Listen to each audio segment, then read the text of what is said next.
Rob, so Jaron Ennis is slated to face Uisma Lima. I hope I said that right. Shouts out to Lima. October 11th, Philly. He's, I think, what is he, 14-1 IBO champion, number 10 in the world. Getting a lot of scrutiny. Guys wanted to see bigger names. Rashidi Ellis was talked about before this. Josh Kelly, Boyachuk. People wanted to see Matchroom. People wanted to see a laundry list of names. But as of more recent, Rashidi Ellis. What's your thoughts on the fight and then the criticism? For Boots fighting Lima? Yeah. As a fan, I don't like the fight. As a fan, I don't like it. But that's only me speaking, and I can only speak of it as a fan, basically because I don't know the insides. I don't know what's going on the inside. I don't know who's at the negotiation table. I don't really know what happened. All I know is there were specific people that were supposed to be accepting the fight, and Lima was holding the last straw, so the short hand of the straw. So he got it, and it is what it is. You know what I'm saying? He's going to get scrutiny no matter what. But I don't know. He was scrutinized for Josh Kelly. He was scrutinized for Rashidi Ellis. And both of those fights, I think, are good fights. I think both of those fights would have been better than this one. Either one. Yeah.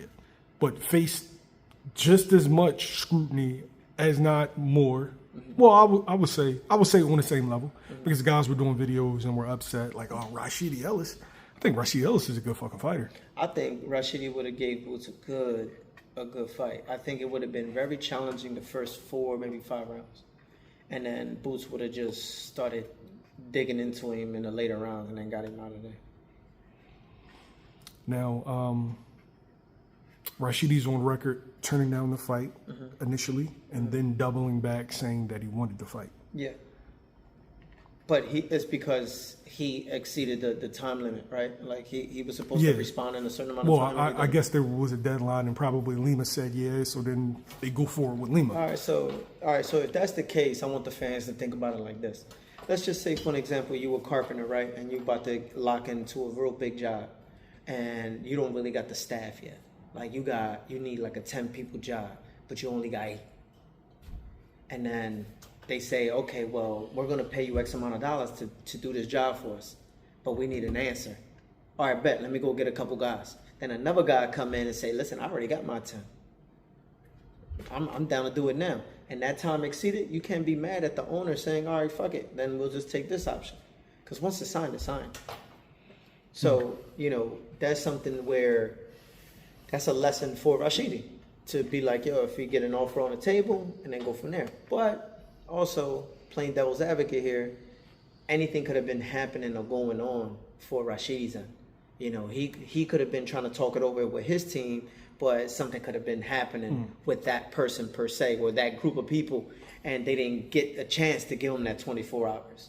I think that somewhere a line of a communication, and this goes to a lot of fighters. A lot of fighters today, they don't communicate well. Like if there's a problem within the source, they don't address it. They just stay quiet about it and then give you cold shoulders and shit. Then you got other situations where it's like, business negotiation, and one person is not really communicating with another. There's no open communication. So Rashidi could have easily reached out to Eddie Hearn and say, listen, I'm having a little issue. Can you give me an extra 6 hours, 5 hours? I'm slightly confused because I didn't fully follow the situation on Mill City Boxing. I just know that he's on record, like he's on camera. Yeah. Him and they're turning down the fight. Yeah. And then I guess there were more talks between probably the matchmaker. That's what I'm saying. So I don't know what exactly happened, but if they gave you a deadline to give a specific answer and you don't come across that deadline, they have to move forward. It's just business. Like take what the fans want to see, remove that, and just think about business wise. Business is business. It don't matter what it is. Is this why fans shouldn't be privy to negotiations? Because there's a lot that people don't know and don't understand. But also the fans are going to sit there and say, oh, 250? Fuck that, you should take it. They're not realizing that sometimes the 250 is less than what the fighter is typically getting paid, or that's probably their highest pay. You know what I'm saying? Some fighters might see an average of what, 130, 150, and that's their take home, right? And then you get a $250,000 check. That's more than you've ever made in any fight. Fans are not going to understand that. So because they're not going to understand that, just keep them out of the loop. It's kind of like what the government does for us. Do you think that fans pay attention to the 99% of boxing as opposed to the 1%? Yeah. 1% being Canelo Alvarez, Tank. But when you hear about like these, 250,000, that's not nothing, that's not shit. Mm-hmm. What does the average fighter make? Right? Yeah, exactly. No, I'm asking, what does the average fighter make? It depends on the rounds. It depends on, we're talking about early stages. You know, do you got to sell tickets? Is it a 4 round? Is it 6 round? Is it 10? Is it 8? Give me certain situations to provide clarity for the fans. If you first starting off, you know, and you don't really have a great amateur background, you're coming into a local promoter and they're basically putting you on these cards and you're building some sort of resume and you're basically building points. What's up, Scoop? You're basically building up points. Once you get to a specific point, then you go into ticket sales, and then that's how you make your money, right? But then also in different cases where you got a great amateur background, then you got a great amateur background, you come in, you get signed, and then they move you accordingly. So it all depends. Not a lot of fighters don't make a lot early in the beginning. You're not in there yet. Now you are. Creep ball. This thing's crazy. All he do is play. So yeah, so that all depends. But certain fighters, sometimes they never see $500,000. Some fighters don't see 250.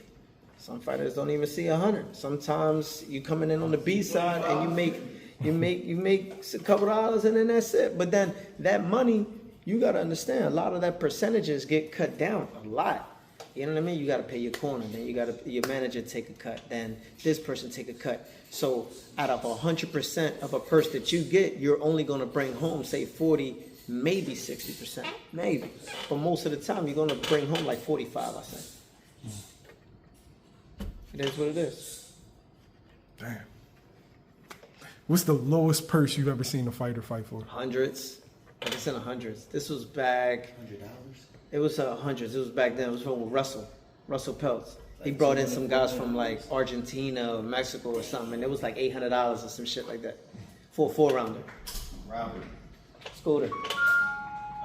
Scooter. No, you say Robert. So I'm saying Robbery. Oh. So you're saying, I think it was like 800. That's what I saw a while ago. That shit, and that's for a 4-rounder. Now, $800 to a man in Mexico or Argentina or any Latin Central America or Latin countries, that's probably a couple dollars for them. You know what I'm saying? But you're coming in on the B side, and if you get stopped in the first round, in the first minute, you just made $100 in what, 1 minute? So, yeah, cheer up. You know what I'm saying?